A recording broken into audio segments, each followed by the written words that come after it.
Olá, queridos, Deus abençoe sua vida, Deus abençoe seu ministério, Deus abençoe sua família. Este amigo que vos fala, pastor Sérgio Santos. Estamos aqui de volta no seu, no meu, no nosso canal, A Luz das Escrituras. E para mais uma vez darmos continuidade à nossa preciosa aula, que é a respeito da nossa nova disciplina Apocalipse, Escatologia. E, para tanto, quero convidar você a fazer uma breve oração. Você já orou hoje? Se não orou, ore comigo agora. Pai bendito, quero te louvar pela bênção de poder orar e orar ao Senhor, o único Deus verdadeiro. Em nome do teu Filho Jesus Cristo, nosso Salvador, pedimos a tua bênção para a compreensão da tua palavra, que o teu espírito de compreensão, de entendimento, possa alargar nossas mentes de forma que possamos crescer no conhecimento, mas também, sobretudo, na graça do nosso Senhor e Salvador Jesus Cristo. Assim sendo, nós te agradecemos, confiando na tua bênção, em nome de Jesus. Amém? Muito bem, se você ainda não se inscreveu no canal, seja amigo do canal e se inscreva no canal, ative o sininho de notificações, deixe o seu like e todas as vezes que postarmos um novo vídeo, você estará recebendo aí no seu aparelho e acompanhando as nossas aulas do curso básico de teologia pelo IBADEP, reconhecido em todo o território nacional, e também pelo SEC, Centro de Educação Cultural, e nós temos esse respaldo da bênção. Queremos que você seja um aluno do curso. Se você ainda não é um aluno do curso, esse mês de julho já estamos aí, dando continuidade ao curso que já começou, mas dá tempo. Ainda dá tempo você estar conosco. Muito bem, nós vamos agora, na Bíblia, à luz da palavra de Deus, darmos continuidade à nossa aula, que ficou aqui no capítulo 8, falando sobre o sétimo selo e o incensário de ouro. Nós já vimos aí o capítulo 1, capítulo 2, já vimos o capítulo 1, do capítulo 1 ao capítulo 3, fala da primeira seção do livro do Apocalipse. Do capítulo 4 ao capítulo 5 e 6, estamos abordando a visão que o apóstolo João tem do trono, o trono no céu, E é bom enfatizar que todas as vezes que João ele tem essa visão do trono, ele vê esse trono no céu, significando que o trono do Senhor está nos céus. Capítulo 5, já abordamos a respeito do livro e do cordeiro. Capítulo 6, falamos a respeito dos selos, que evidencia, lá na frente, vamos ver, esses selos evidenciam as 7 trombetas, E as revelações do selo está muito ligado às 7 trombetas, que significam o derramar dos juízos de Deus. E aí tivemos aí um interlúdio, um intervalo de tempo antes de chegar no capítulo 7, ou nos 7 selos, falando a respeito do período em que os judeus convertidos ao evangelho do reino, juntamente com os gentios, eles estariam aí apregoando o evangelho do reino às nações. E é bom lembrar que esse período é um período onde a grande tribulação está pegando assim, está no seu calor, está no seu auge, porque a igreja está sendo perseguida, Quando eu falo a igreja, não é a igreja do arrebatamento. Quando eu falo a igreja, eu falo dos judeus convertidos ao evangelho do reino. Então, temos aí a abertura dos 7 selos, que inauguram uma série de juízos divinos sobre a terra em forma de toques de trombeta, E aí, quando a gente observa isso, a gente vai perceber que existem vários várias referências no Antigo Testamento dessa ação de Deus na vida do povo judeu, não é? Porque esses toques de trombeta sempre aconteceram, né, de forma parcial, mas de forma direta também. E aconteceram para fazer convocação geral ou uma convocação seletiva de alguns grupos, ou para anunciar a chegada ou a saída de algum exército ou de algum juízo de Deus sobre nações. Então, para isso servia as trombetas no Antigo Testamento. E, nesse período de tempo, vamos ver que houve um silêncio. Quando a gente vai ler aqui no capítulo 8 do Apocalipse, no seu livro, né? No livro do Apocalipse, você que tem um livro, você que é aluno do curso, você pode abrir aí a Bíblia na página 53, onde tem as 7 trombetas, que vai do capítulo 8, versículo 6, e do capítulo 11 ao versículo 19. Então vamos fazer vamos fazer essa corrida até esses capítulos, tratando a respeito das 7 trombetas. Então, como eu falei a vocês, esse período que antecede as 7 trombetas, há um período de silêncio. No capítulo 8, diz o seguinte, versículo 1: Quando ele abriu o 7º selo, houve silêncio nos céus, há cerca de meia hora, e vi os 7 anjos que se acham em pé diante de Deus, e eles foram dadas 7 trombetas. Veja, esse silêncio que houve fala do espaço de tempo que houve da pregação do Evangelho do Reino durante o período efervescente da grande tribulação, em relação aos judeus convertidos, mais as 12 tribos, que são os 144 mil, né, exércitos de Israel, no que diz respeito às 12 tribos, mas também a chegada das 2 testemunhas, porque é nesse período aqui que as 2 testemunhas também entram em cena, juntamente com a igreja. E é claro que quando eu falo que as 2 testemunhas entram em cena aqui, isso é algo referente aos judeus convertidos, que tem como figura de linguagem as 2 testemunhas, tá certo? E representam as 2 testemunhas que são enviados pelo Senhor para a pregação do Evangelho e Evangelho do Reino. Então, a partir daí, vai surgir as 7 trombetas. Era um instrumento, como eu já disse a vocês, usados para anunciar a chegada de um juízo temerário e algum anúncio de algum exército, tanto para sair como para chegar. Então, nós vemos aí um exemplo claro no livro de Números, capítulo 10, versículo 12. Esses instrumentos, que eram as trombetas, tocadas para anunciar a chegada ou a saída de um exército, eram feitos de prata derretida, né? Você vai observar que Deus manda confeccionar esses instrumentos com prata derretida, né? Então, esses instrumentos tinham as 2 finalidades que nós já falamos aqui.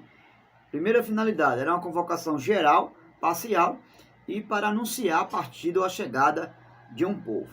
A gente vai encontrar referência lá em Mateus 24, versículo 31, 1 Coríntios capítulo 15, verso 50, vai falar do arrebatamento da igreja, o prenúncio do arrebatamento da igreja.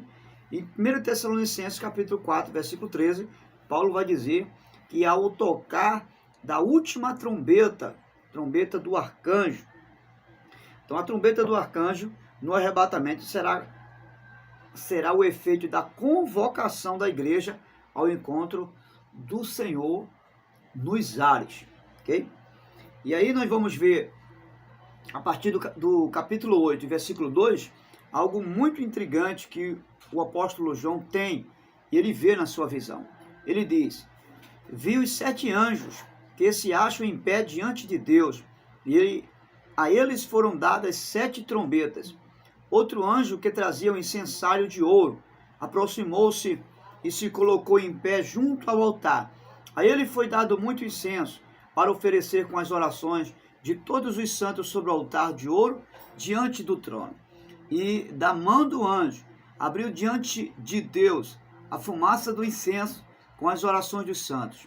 Então o anjo pegou o incensário, encheu com o fogo do altar, lançou sobre a terra, e houve trovões, vozes, relâmpagos e terremoto. Algo muito importante a se observar aqui.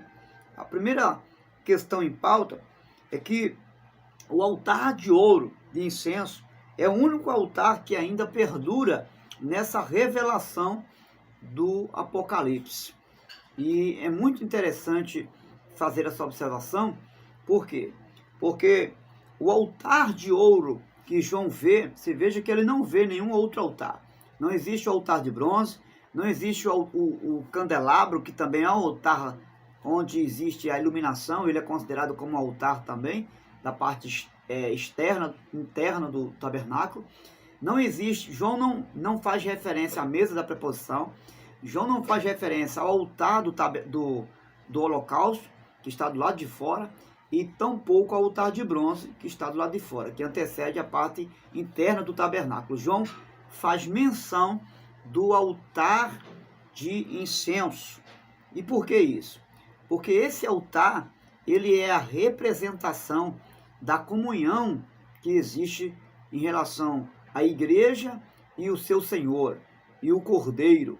Então, por esta causa é que existe, então, a referência, e João tem na sua visão, a visão do altar do incenso. Ou seja, esse altar, ele tem ligação com o sacrifício redentor de Cristo. Por quê? Porque é o altar da comunhão. É exatamente o que Jesus fez em relação ao sacrifício redentor. Ele nos trouxe de volta para Deus. Ele nos reconciliou. Por isso que esse altar chama-se altar da comunhão, o altar da reconciliação. E, com certeza, ele tem ligação com o sacrifício de Jesus. Observe que nesse altar, que é o altar do incenso, ele é o altar, ao anjo foi dado muito incenso para o altar, né? Isso fala que tudo que nós temos, toda a relação, tudo aquilo que a gente transfere para Deus, foi algo nos dado por causa do sacrifício de Jesus. São os méritos e os direitos de Jesus transferidos à igreja do Senhor, que antes não era sacerdote, mas hoje é sacerdote e reis, como lá em 1 Pedro capítulo 2, versículo 9 vai dizer, que Deus nos separou para sermos seus sacerdotes e reis. E o altar do incenso nada mais é do que as orações dos santos, né? E que chega diante de Deus como um cheiro suave. Então há algo bem interessante aqui a se observar, há algo muito interessante a se observar, e que é exatamente essa questão. Veja que o incenso que está no altar, ele é símbolo das nossas orações. E o texto vai dizer que ele sobe diante das narinas de Deus como um cheiro suave, né? Como um cheiro suave. Então, o que isso significa? Na coerência dos nossos pensamentos, ninguém recepciona um cheiro a não ser pelo nariz. Então, o que isso quer dizer? Isso quer dizer que as orações dos santos, as orações da igreja, elas não são ouvidas, mas elas são cheiradas por Deus. Deus ouve, nesse contexto, não com os seus ouvidos, mas com o seu nariz, porque é uma forma de Deus receber e sentir as orações dos santos. É interessante, você já parou para analisar isso? Porque o texto diz que Deus não ouve, mas ele cheira. As orações chegam como um cheiro de incenso diante das narinas de Deus.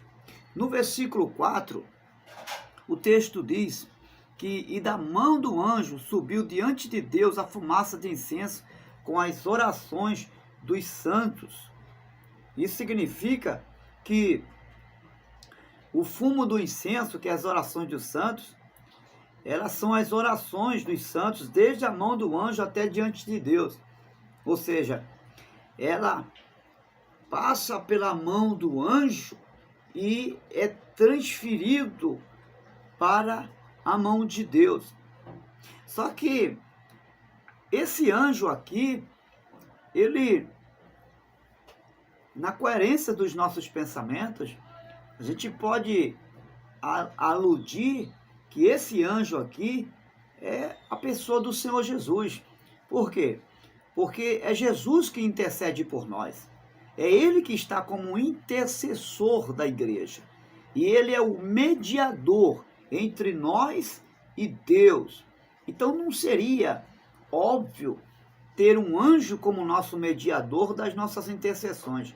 Então esse anjo se refere à pessoa bendita do Senhor Jesus. Veja o que o versículo 5 fala. Então o anjo pegou o incensário, encheu com fogo do altar, lançou sobre a terra, e houve trovões e vozes, relâmpagos e terremotos. O anjo tomou o incensário, encheu de fogo do altar, e os lançou sobre a terra. E diz o texto que houve trovões e relâmpagos. O que isso significa? Que aqui as orações das almas que foram martirizadas, elas são respondidas por Deus. A maneira que o texto diz que depois dessas orações, ele é respondido.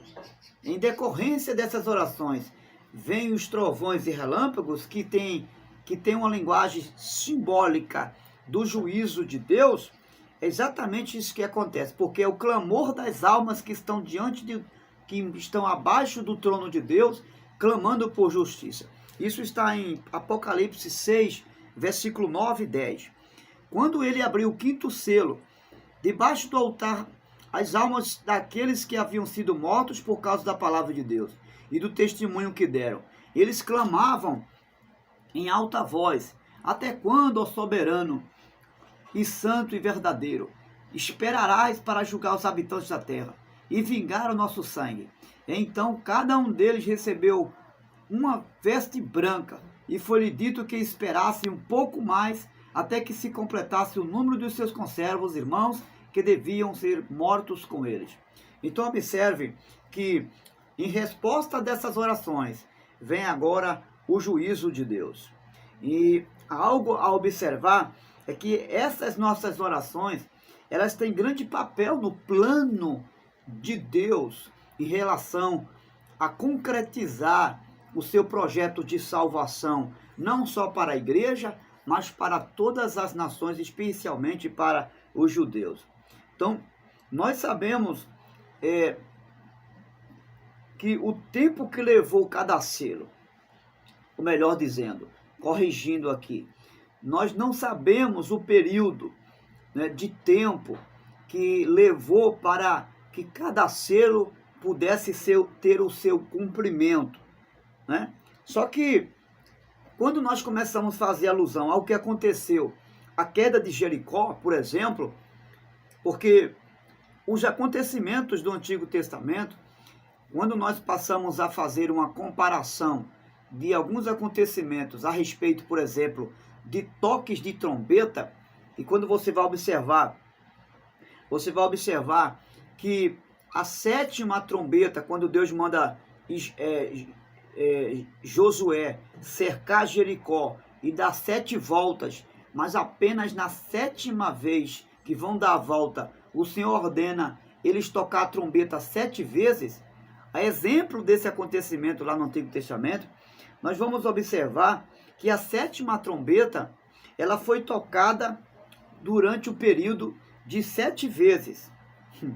Ou seja, esses 7 selos, eles têm um período apenas de um único selo.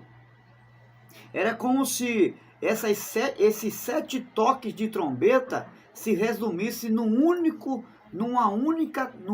toque de trombeta. Por isso que nós precisamos entender a linguagem simbólica e figurada que o Apocalipse nos traz como revelação. Então, na interpretação dos 7 selos, ao entender à luz do que aconteceu com Israel em rodear a terra de Jericó, que estava impedindo, que estava entre Israel e a terra prometida, esses sete últimos toques de trombeta, eles representaram as 7 voltas que os judeus deram para derrubar e vencer Jericó. Então, há algumas interpretações que vão, a exemplo desse acontecimento, dizer que esses 7 toques de trombeta, ele se alude apenas a um único toque de trombeta, que representa esses sete juízos de Deus derramado, tá certo? Então isso é uma alusão. Então entender os símbolos, entender o que significa os símbolos é muito imprescindível para mim e para você, tá certo? E a partir do derramar desses 7 selos, essas 7 trombetas, nós vamos ver aqui no capítulo 10, né, porque o capítulo 9 é a continuação do tocar das 7 trombetas. Nós vamos ver uma outra revelação que João tem. E o anjo, que é sobre o anjo e o livro. João tem essa visão do livrinho aberto, né, que está aqui em Apocalipse capítulo 10. E nós vamos ver isso a partir já, não é, desses próximos capítulos. E aí você já pode abrir a sua Bíblia, ou melhor, o seu livro na página 58, onde tem a prescrição lá, a perseguição dos justos pelo dragão. É claro que nós vamos encontrar isso já no capítulo 12, né? Mas entre o capítulo 10 e o capítulo 12, existe um espaço de tempo e que nós precisamos analisar alguns acontecimentos até chegar lá. Então vamos passo a passo para ter uma compreensão plena e clara do que a revelação está trazendo para a grande tribulação. Então a partir do capítulo 10, no versículo 1 e 2, então vi outro anjo, poderoso que descia dos céus. Ele estava envolto numa nuvem, havia um arco-íris acima da sua cabeça. Sua face era como o sol, e suas pernas eram como colunas de fogo. Eles seguravam um livrinho que estava aberto em sua mão. Colocou o pé direito sobre o mar e o pé esquerdo sobre a terra. Então vamos analisar isso aqui. Então, após a sexta trombeta, né, a terça parte da população morrerá, né? Até que chegue a 7ª trombeta, porque eu disse a vocês que a 7ª trombeta é uma representação das 6 trombetas, consumando ela assim com a 7ª, é apenas uma representação, mas essas 7 trombetas existem, mas ela é representada na 7ª como uma linguagem figurada, que representa todos os outros toques de trombeta num único toque. Então a gente vai ver que em seguida, em continuação a esses juízos que são derramados, muitos nesse período da grande tribulação, eles vão morrer. E nesse período Jesus desce com o livrinho aberto, ele vai descer no Monte das Oliveiras com o livrinho aberto, e nós já falamos isso agora há pouco, a igreja descerá com ele também, glorificado, tá certo? E o texto vai dizer na revelação de João que em volta dele, quando ele vem na nuvem, havia um arco-íris. Isso significa que quando ele descer com o livrinho aberto para fazer o julgamento às nações, ele virá fazer esse juízo, mas será um juízo parcial. Por que parcial? Porque haverá conversão, haverá salvação. E esse arco-íris que vem em volta dele, entre as nuvens, vem representando a sua graça e a sua misericórdia. Então o anjo, ele diz que a partir desse momento não haverá mais demora, ou seja, não haverá mais um tempo longo de espera para o juízo final chegar. Porque o juízo final não é representado quando Jesus chega no Monte das Oliveiras.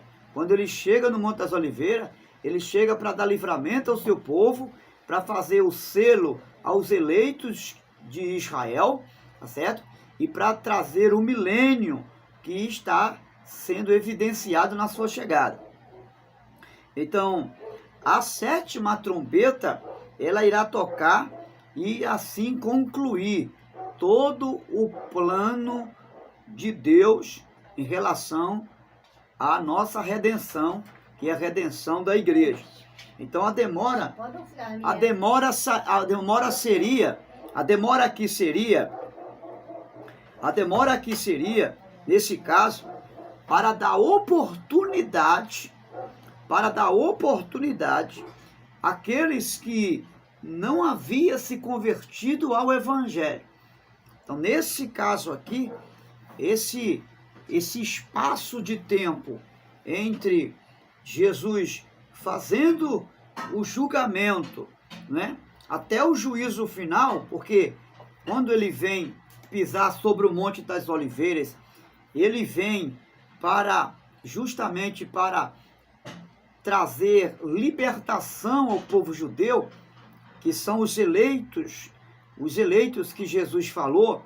Se não fosse os dias abreviados, muitos não seriam salvos. Ou seja, é exatamente esse espaço de tempo entre a chegada de Jesus do milênio até o juízo final. Nesse espaço de tempo haverá salvação. Nesse espaço de tempo haverá também ressurreição.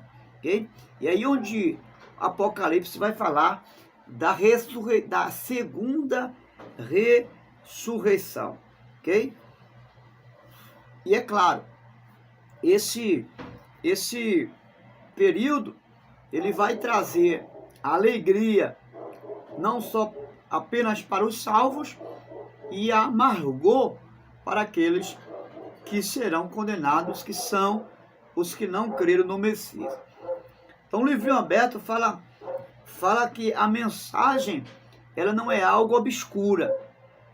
O livrinho aberto que João vê fala de algo revelado, fala de uma visão que já está diante das nações, do plano revelado de Deus, plano que até então estava obscuro, estava apenas na presciência de Deus, mas que agora, como um livro aberto, ele é revelado e é vivenciado pelas nações. O texto vai dizer ainda, que nós lemos, versículo 2, que Jesus está com o pé na terra e ele está com outro pé no mar. E é claro, como a gente sempre falou, que é uma expressão de uma linguagem figurada aqui, representando uma outra coisa, né? O que representa isso? Isso representa e fala da autoridade que Jesus tem e do domínio que ele tem sobre a terra e sobre o mar e sobre toda a criação, ok? Então, estar com o pé no mar e estar com o pé na terra fala de duas realidades. O mar aqui representa as nações e a terra representa a criação de Deus.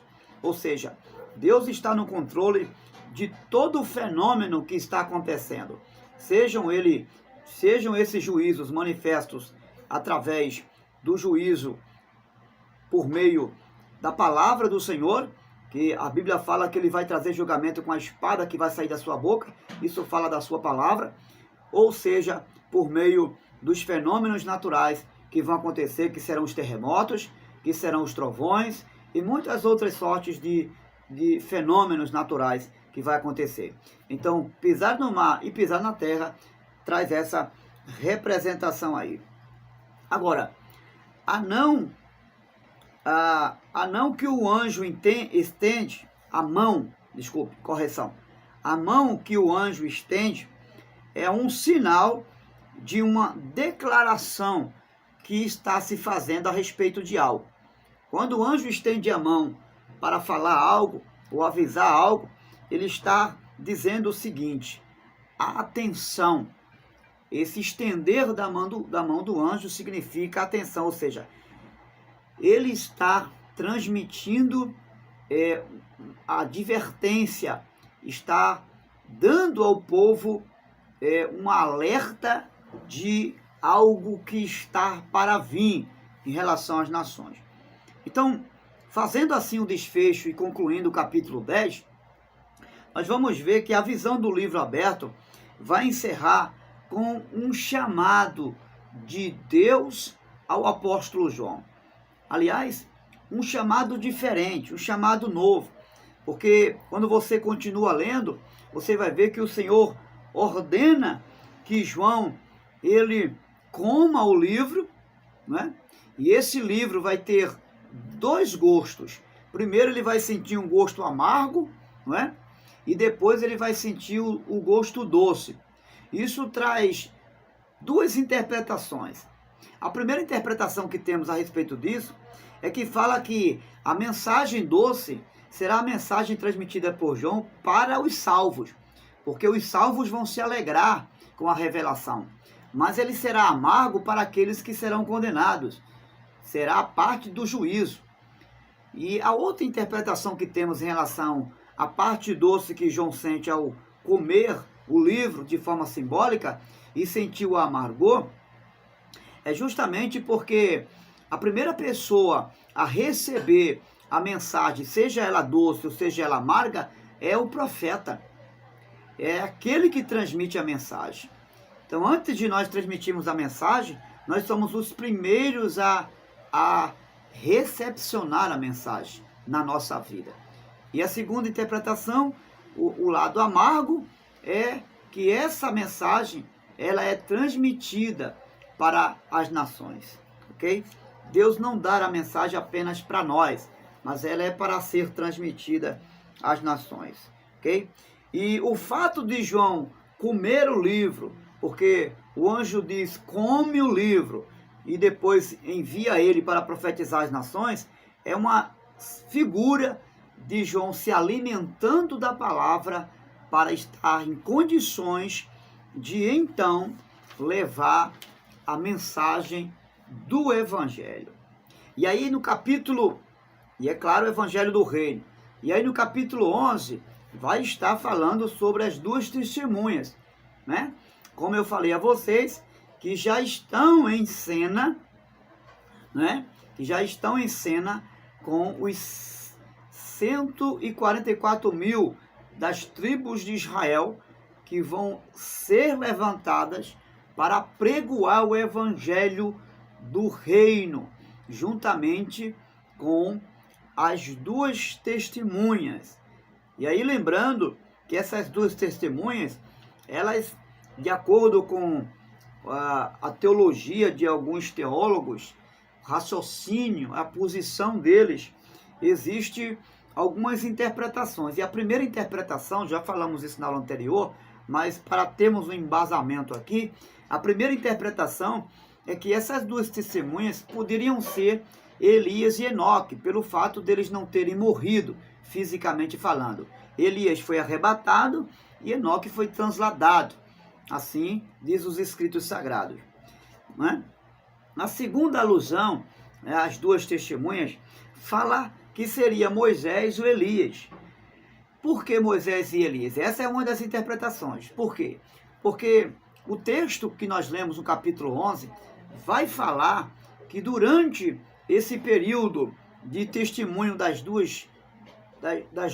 dois seres, das duas pessoas, porque são duas testemunhas, são duas pessoas, não são anjos, são duas pessoas, e é bom lembrar que aqui não é anjo, aqui são duas pessoas.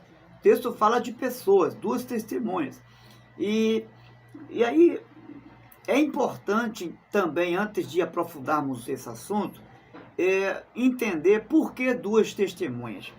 há várias referências na Bíblia, inclusive Jesus mencionou isso, que com a presença de duas ou mais testemunhas, com a presença de duas ou mais testemunhas, não é? A palavra, ela é confirmada, não é? Já com a palavra de uma, ela não tem tanta firmeza. Por isso que é necessário, nesse período, a presença de duas testemunhas, ou seja, que vão testemunhar a chegada do reino, que vão testemunhar o anúncio do evangelho do reino, que vai ser um sinal e vai servir de testemunha para no dia do julgamento ninguém ter o dedinho para apontar ou para se justificar que não ouviu o evangelho apregoado e que não teve oportunidade. Então, essas duas testemunhas, elas servem para isso, como um sinal de prova cabal, para que ninguém venha se justificar de que não ouviu a mensagem do evangelho, e aqui é claro o evangelho do reino, ok? Então, essas duas testemunhas têm alusão, e alguns interpretam como Moisés e Elias, porque no discorrer da leitura, você vai perceber que nesse período vai haver alguns sinais que houveram no período do grande líder Moisés. Por exemplo, diz que as testemunhas terão o poder, a autoridade para transformar água em sangue, terão autoridade para lançar praga às nações por não acreditarem, né, por se levantarem contra elas. Então, em relação a Moisés, é justamente nisso aí, porque foram essas evidências que aconteceu lá com Moisés. Então, a alusão a Moisés ser uma das testemunhas é por conta disso. E Elias, porque também as duas testemunhas, elas terão poder de cerrar a chuva sobre os céus, né? Isso aconteceu com o profeta Elias. Lembra que o profeta Elias determinou que não chovesse e por um período de 3 anos não choveu? Por isso que fazem alusão às duas testemunhas, a Moisés e também a Elias. E em Mateus capítulo 17, versículo 3, existe lá uma passagem da transfiguração. Uma outra interpretação que seja Moisés e Elias é justamente por causa desse acontecimento que houve lá em Mateus 17, verso 3, onde Moisés e Elias apareceu transfigurado na presença do Senhor Jesus. Então, por conta disso, alguns interpretam que seja Elias e Moisés. Porém, todavia, em Malaquias capítulo 4, versículos 5 e 6, vamos fazer essa leitura em Malaquias? Bem rapidinho. Você está com a sua Bíblia aí? Malaquias capítulo 4, versículo 6. Capítulo 4, versículo 5 e 6. Diz assim: Vejam, eu enviarei a vocês o profeta Elias, antes do grande, terrível e temível dia do Senhor. Ele fará com que os corações dos pais se voltem para seus filhos e os corações dos filhos para seus pais. Do contrário, eu virei e castigarei a terra com maldição. Então, aqui é mais um contexto onde se confirma que seria uma das testemunhas do profeta Elias. Só que, quando nós observamos que na grande tribulação haverá os eleitos, e esses eleitos são os judeus convertidos ao evangelho do reino, e que eles apregoarão o evangelho, né? Essas duas testemunhas, elas estão mais diretamente ligadas a esses povos judeus eleitos convertidos ao evangelho do reino, que apregoarão na força e no poder do profeta Elias, na autoridade, na ousadia que o profeta Elias teve, assim terá também os enviados, os eleitos judeus que estarão apregoando o evangelho do reino. É o que Jesus falou quando falou que o Elias já tinha vindo, quando ele se refere ao profeta João Batista. Ele disse: este é o Elias que havia de vir. Jesus estava falando que João Batista estava apregoando o caminho e o dia do Senhor na unção, no poder e na autoridade do profeta Elias. Entender agora que essa expressão de Malaquias 4, 5 e 6 é uma alusão àqueles que vão, aos eleitos judeus que serão salvos e que apregoarão o evangelho na autoridade e ousadia do profeta Elias, e não propriamente Moisés e Elias que estarão aqui testemunhando. Porque caso contrário, Jesus não faria menção a respeito de Elias na vida de João Batista com respeito a essa característica, a esse poder, a essa mesma autoridade. Então, é algo que nós poderemos também aderir a esse cenário aí. Mas escute, não há nenhum indício de que seriam alguém conhecidos, né? Não há indícios de algum personagem do Antigo Testamento que seriam conhecidos. O texto, o capítulo 11 de Apocalipse não fala que seria uma pessoa conhecida, mas que seriam testemunhas. Então essas testemunhas poderiam ser a partir de 2, poderiam ser 10, 100, poderiam ser 1000 pessoas, não importa o número.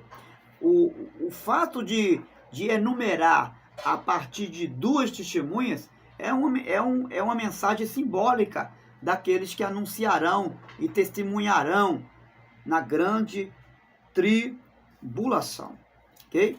Então, nós precisamos ter essa compreensão. Por quê? Porque as 2 testemunhas, elas fazem referência, né, a um exemplo muito claro de Deuteronômio capítulo 17, versículo 6. Só para a gente tirar a dúvida do porquê das 2 testemunhas, que de repente você pode ainda estar com uma certa dúvida.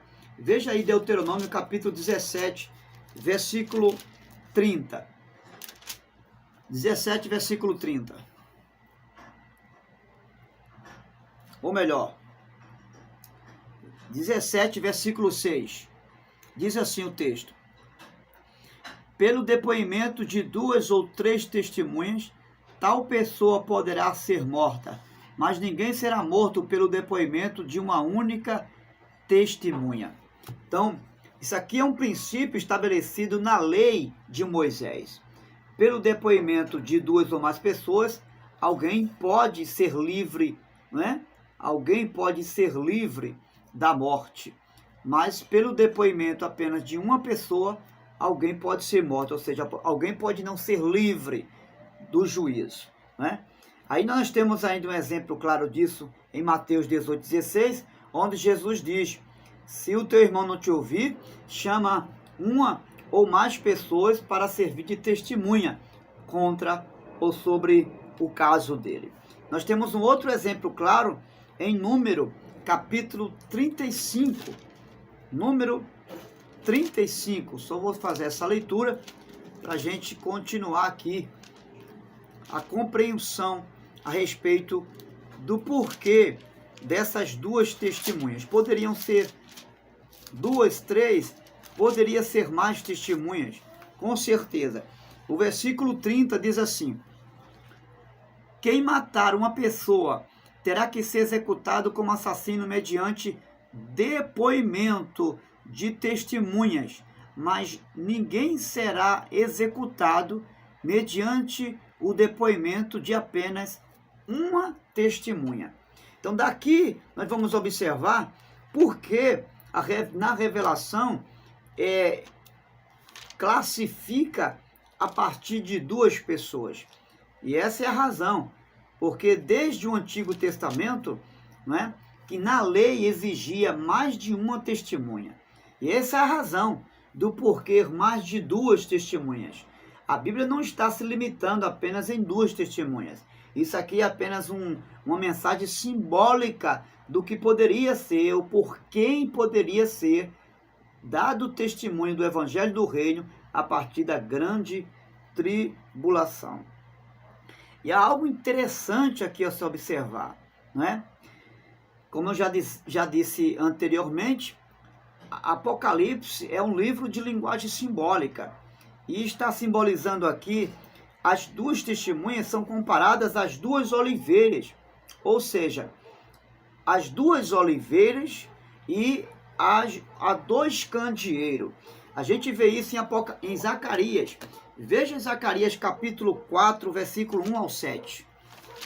Profeta Zacarias, Antigo Testamento, né? Profetas menores.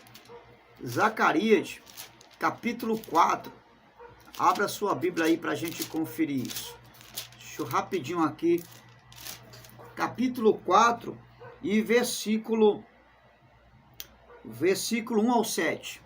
Depois o anjo que falava comigo tornou a despertar-me como desperta alguém do sono, e me perguntou: o que você está vendo? Respondi: vejo um candelabro de ouro maciço, com um recipiente para azeite na parte superior, e 7 lâmpadas, e 7 canos para as lâmpadas. Há também 2 oliveiras junto ao recipiente, uma à direita e outra à esquerda.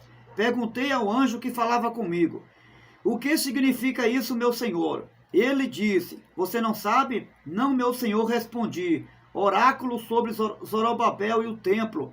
Esta é a palavra do Senhor para Zorobabel. Não por força nem por violência, mas pelo meu espírito, diz o Senhor dos exércitos. Então, você vai observar que o santo aqui da oliveira, né? Você vai observar que o santo da oliveira, tanto a oliveira, corrigindo aqui, tanto a oliveira quanto o candelabro ou o candeeiro são símbolos expressados da mensagem do evangelho proclamada. Então, levamos em consideração os símbolos, porque em toda a Bíblia, especialmente Apocalipse, 90% da sua mensagem é figurado, não é literal. Então, as duas testemunhas aqui, elas representam a oliveira e o candelabro. No Antigo Testamento, a oliveira, ela é representada como o povo de Israel.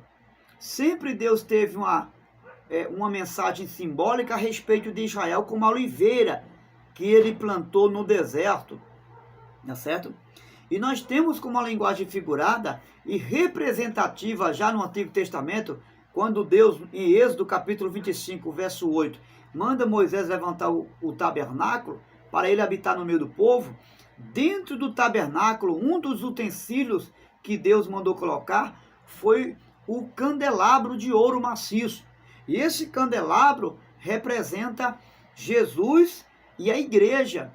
Jesus, porque ele disse que é a luz do mundo, mas ele disse que a igreja seria também a luz do mundo. Então, Israel representa a oliveira, a testemunha, uma das testemunhas, e o candelabro representa a igreja. A igreja, ou seja, na grande tribulação, as duas testemunhas estarão ali, os convertidos judeus, mas também a igreja representada na pessoa dos gentios, que também vão se converter. Serão nações que se converterão naquele grande dia, né? Porque a igreja aqui não é os arrebatados.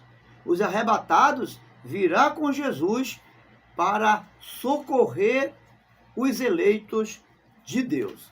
Então isso é muito importante para que possa compreender a revelação sobre as duas testemunhas.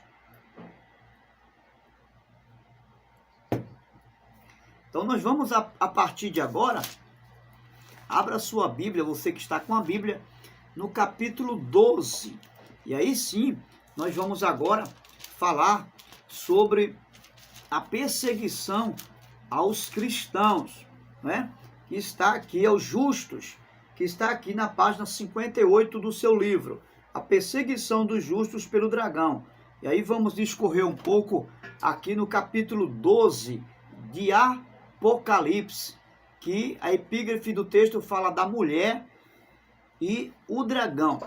Diz assim o capítulo 12: apareceu no céu um sinal extraordinário, uma mulher vestida do sol, com lua debaixo dos seus pés, e uma coroa de 12 estrelas sobre a cabeça. Ela estava grávida e gritava de dor, pois estava para dar à luz. Então apareceu no céu outro sinal, um enorme dragão vermelho com 7 cabeças e 10 chifres, tendo sobre as cabeças 7 coroas. Sua cauda arrastou consigo 1/3 das estrelas do céu, lançando na terra. O dragão colocou-se diante da mulher, que estava para dar à luz, para devorar o seu filho no momento que nascesse. Ela deu à luz um filho, um homem que governará todas as nações, com cetro de ferro. Seu filho foi arrebatado para junto de Deus e de seu trono. A mulher fugiu para o deserto, para o lugar que lhe havia sido preparado para Deus, para que ali sustentasse durante 1260 dias. Muito bem, até aqui, para termos uma compreensão. Então, o que é que nós estamos observando aqui? Esta mulher, alguns que interpretam, vão dizer que esta mulher, ela representa a igreja, né? Agora, fazendo uma representação do Antigo Testamento, né? Como nós estamos aludindo na grande tribulação, o que está em pauta aqui é a salvação dos judeus, então, nesse caso, a mulher, ela representa Israel, o povo judeu. O que está escrito aqui? Ela está vestida de sol, fala da glória de Deus, a glória de Deus que está sobre o povo judeu. Lembra que o texto diz que Jesus, quando vier, ele vai salvar os eleitos, mas vai selar eles com o Espírito Santo? Então esse selo, ele fala da glória de Deus, que é a pessoa bendita do Espírito Santo, do qual os eleitos serão selados naquele dia. Diz aqui que ela terá a lua debaixo do sol. Essa lua, né, ela fala de autoridade dada pelo Cordeiro, né, a autoridade que é dada pelo Cordeiro.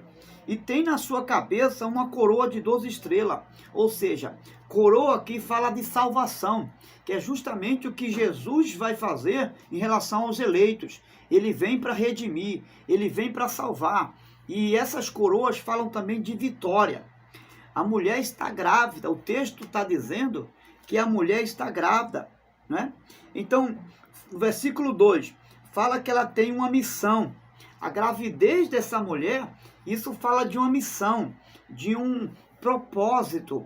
Ela não está grávida por acaso, há um propósito aí da gravidez. E a gravidez fala que ela tem uma missão. É justamente a missão que Deus dá a Israel para evangelizar como representante de suas testemunhas na missão de pregar o evangelho. Entende agora que tudo faz sentido, né? As duas testemunhas está muito ligada à igreja. A igreja aqui, nesse caso, não é a igreja que vem com Jesus glorificada, é os judeus salvos, tá? Que são perseguidos. Existem algumas interpretações que o capítulo 12 já foi algo que foi cumprido, né? No que diz respeito ao povo judeu, né? Quando o Senhor Deus, ele lançou a primeira profecia no capítulo 3, versículo 9, que disse que da semente da mulher nasceria um que esmagaria a cabeça da serpente.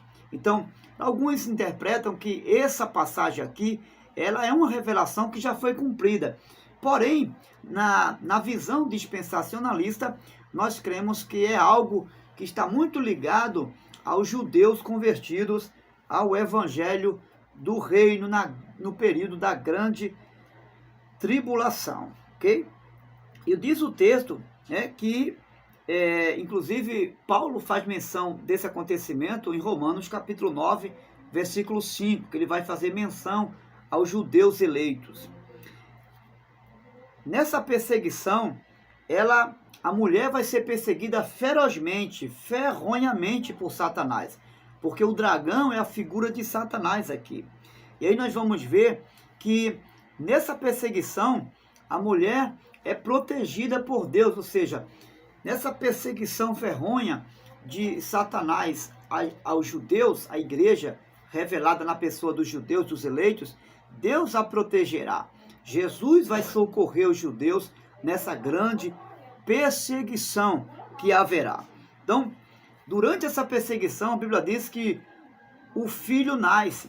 E sobre ele nasce com um cetro de ferro, ou seja, há na sua mão um governo, uma autoridade para governar e fazer juízo a todas as nações. Então você vê que Jesus vence o diabo. Isso aqui é uma revelação do que Jesus venceu o diabo na cruz, quando ele deu o brado da vitória e disse: está consumado. Mas também é uma linguagem figurada ao que está ligado à derrota do anticristo, do falso profeta, que é a besta que se levanta da terra, e da grande Babilônia, que é a igreja que apostatou da fé. Ok? Está muito ligado a esses personagens da grande tribulação. Por quê? Porque nós estamos tratando da grande tribulação. Então não teria sentido falar de uma figura de linguagem que aconteceu quando Jesus, ele no capítulo 4, chama e numa visão o apóstolo João é arrebatado, que ele diz: suba para cá, porque a partir daí vou revelar coisas que haverá de acontecer. Então isso está ligado a um acontecimento após a tribulação, ou durante a grande tribulação. Então é algo que de fato está acontecendo. E se está acontecendo com quem? Com os eleitos, na vida dos eleitos. Então os eleitos é a representação dessa mulher aqui, que é comparada à igreja de Jesus, a igreja da perseguição, né? Então, Paulo vai dizer no capítulo 4, versículo 4, que na plenitude dos tempos Jesus veio e nasceu e venceu, não é, a grande serpente, tá certo? Então, esses 1260 dias simboliza justamente o período da pregação do evangelho. É o período da pregação do evangelho. Então, é muito importante a gente fazer junção de uma situação a outra, comparado dos judeus conversos a essa mulher aqui, que é uma revelação da igreja ligada aos judeus. Lembrando que aqui não é a igreja glorificada, é os judeus convertidos ao evangelho do reino, tá? Como figuras das duas testemunhas, ok? Então, eles vão ter esse período, não há uma probabilidade exata de dias, isso aqui é figurado. Tem 1260 dias, simboliza o período da pregação. Não quer dizer que estará isento dos problemas. Os problemas surgirão, as perseguições surgirão, ok? Mas significa que nada poderá parar o avanço da pregação do evangelho. Mesmo com os ataques do anticristo, mesmo com toda a perseguição, a mensagem do evangelho, ela será apregoada. E mesmo com toda essa perseguição, essa mensagem ela não será interrompida. Ela terá o seu processo de evangelização em todo o mundo, porque assim, para isso foi determinado todas essas coisas, certo? Então é nesse tempo que Deus considerar, ou melhor, derramará, dará aos eleitos poder e autoridade, que é exatamente ao povo judeu, Israel. E eles vão ter tanta autoridade de chegar ao ponto de dar a própria vida por amor ao evangelho do reino, ou seja, por amor ao Messias, a eles foi revelado através da mensagem do evangelho. Isso está em Apocalipse, capítulo 6, verso 9 ao 11, e capítulo 14 e verso 13, vai fazer menção daqueles que venceram a grande tribulação. E a descrição aqui do filho da mulher, nós vimos aqui a descrição da mulher no contexto do povo judeu, e vimos aqui agora a descrição do filho. Então no versículo 5, no versículo 5, o filho aqui nós já sabemos que se refere a Jesus, a pessoa do Senhor Jesus. Veja o versículo 5. Ela deu à luz um filho, um homem que governará todas as nações com cetro de ferro. Seu filho foi arrebatado para junto de Deus e de seu trono. E é claro que está falando de Jesus.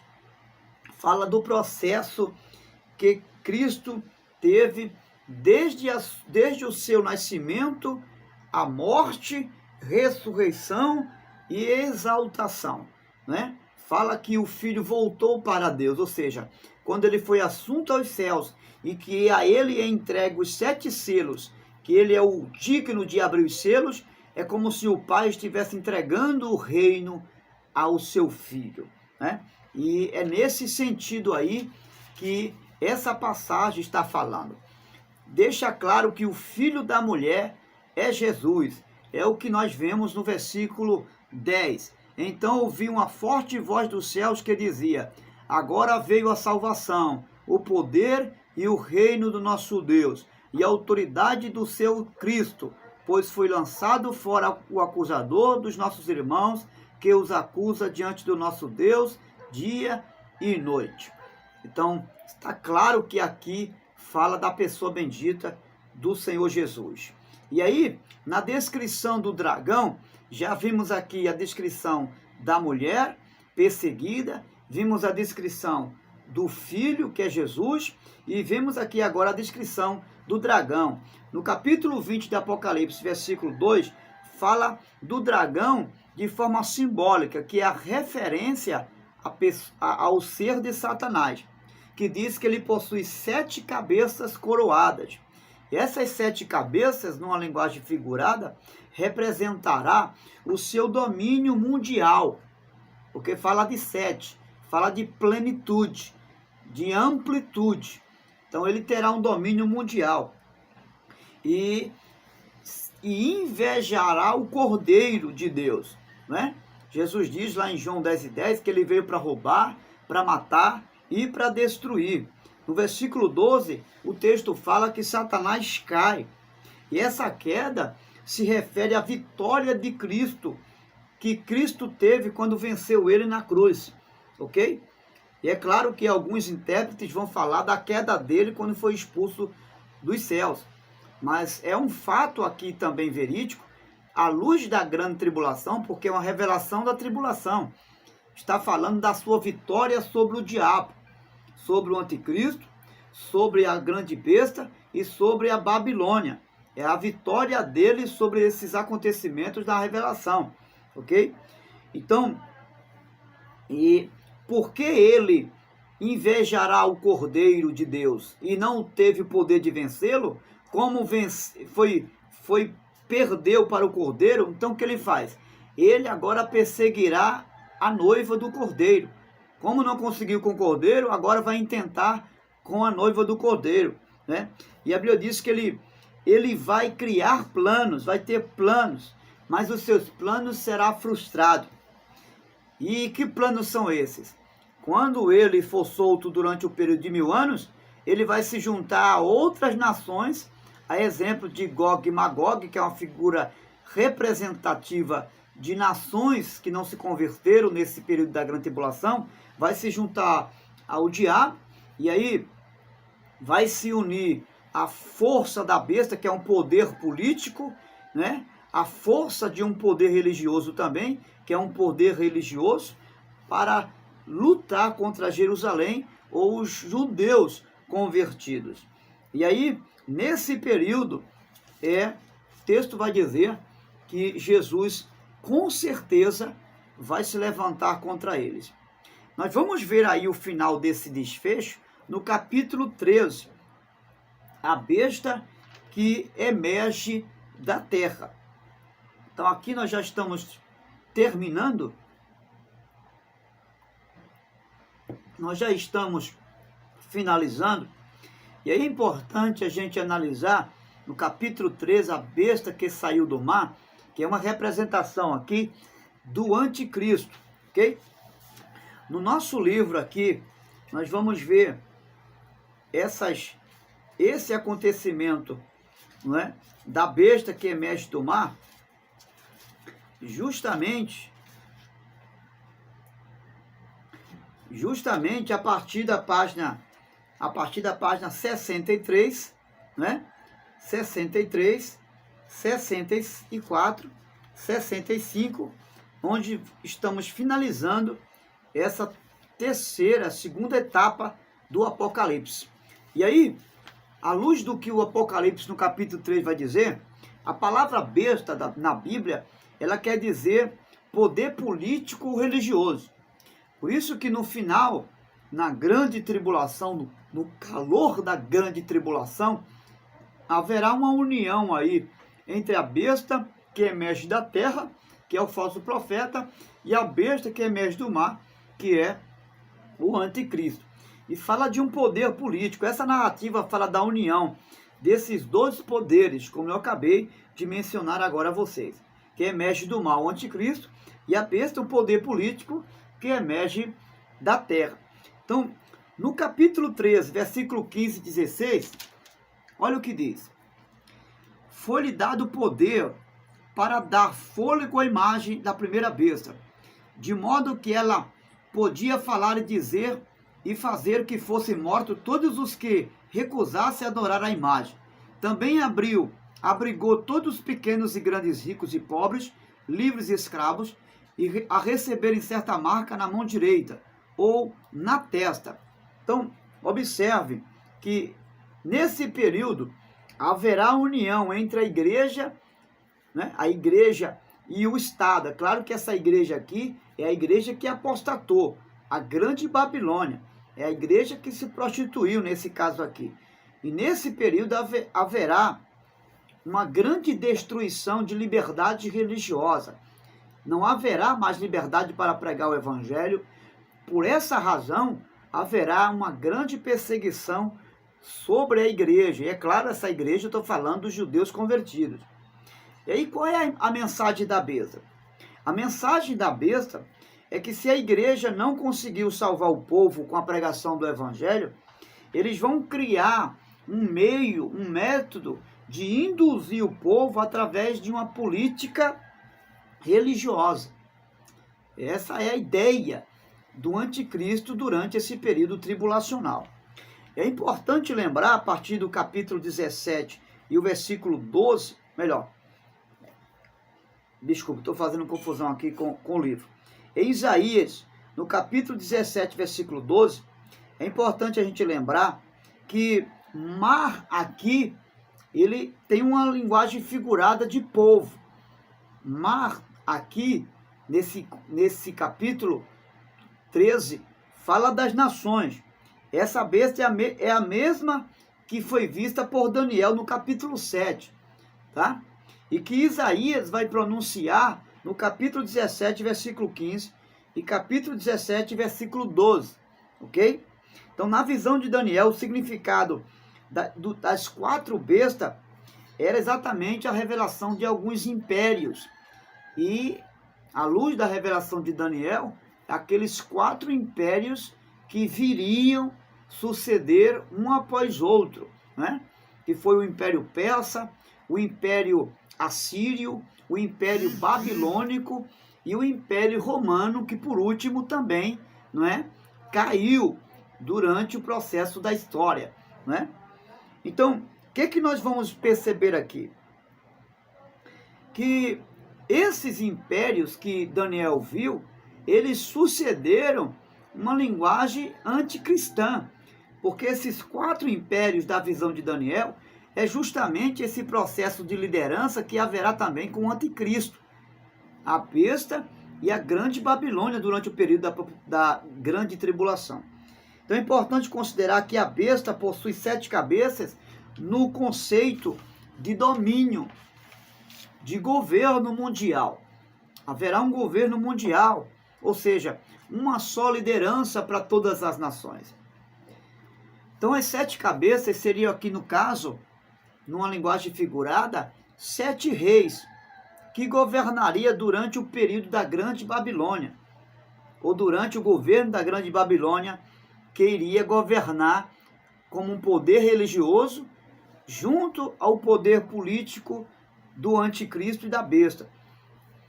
O texto vai falar no capítulo 13 de 7 colinas. essas 7 colinas podem se referir à antiga Roma, porque na antiguidade Roma era conhecida como a cidade das 7 colinas. É por isso que é mencionado aqui as 7 colinas, que faz referência, né, no contexto histórico, do poder de Roma, que era considerado como as 7 colunas da época. Okay? Então, concluindo, esses 7 reis seriam 7 impérios, okay? Que seriam mundiais, 7 impérios mundiais. Não há alusão aqui do tempo determinado para esses 7 impérios, ok? Mas muitos estudiosos defendem essa ideia que o último ou o 7º império seria o Império de Roma, ou seja, o Vaticano no caso, durante esse período da grande tribulação, ok? Roma seria a chave do calor dessa perseguição aos judeus, ou seja, o príncipe, né, desse reino, o governo desse reino tribulacional seria o anticristo, que partiria de Roma, ok? À luz desse contexto aqui.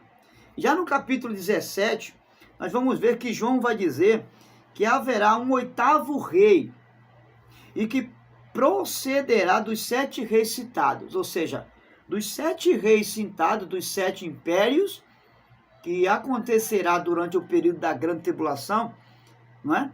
Então surgirá um único rei que irá ter um domínio mundial sobre todas as nações. E é importante a gente trazer algumas características dos 7 reis que antecederam tanto a besta quanto o dragão, que tem a semelhança de ambos os chifres. Tanto a besta quanto os reis, eles têm essa semelhança dos 7 chifres, ou seja, que terá um poder mundial.